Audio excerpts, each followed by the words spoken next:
Hello mga katapyas! For today's video, gagawa tayo ng isang sample ng kanilang arts and craft for today. And of course, mga recycled paper po ulit ang mga gagamitin natin. Ito nga po pala ay mga tirang cutouts ng mga ibang teachers dun sa kabilang section. Hindi kasi nila kailangan, so kinuha ko na lang kaysa na maitapon.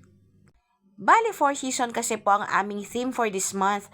So naisip ko na lang na gumawa ng arts and craft using the rainy season.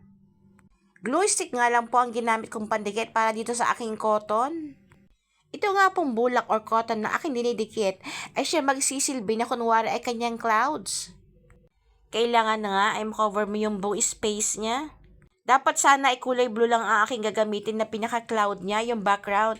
Kaya lang kasi yung mga ritason nila ay pure red and I think fuchsia pink lang ang meron. So carry lang. Minsan talaga ay hindi maiwasan na maubusan yung mga stock na kailangan namin gamitin o yung mga school supplies na kailangan namin gamitin para sa aming arts and crafts.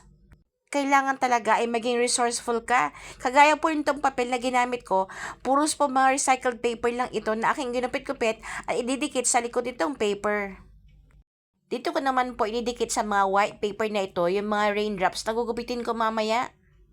Bilang isang class assistant, kailangan po maging creative ka lagi. Dinagdagan ko nga po ito ng blue ribbon. Magiging hawakan po ito ng mga bata mamaya. Isasabit kasi namin to sa window after nilang gawin.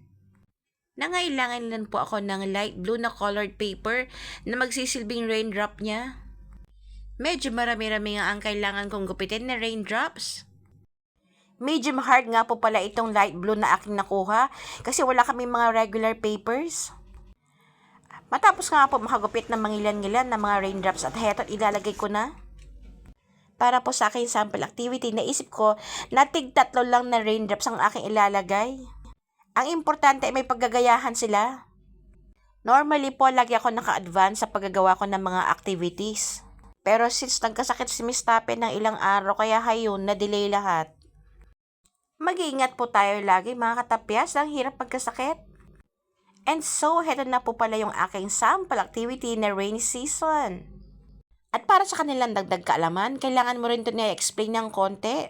Well, anyway katapyas, thank you so much for watching my videos. Have a good day everyone!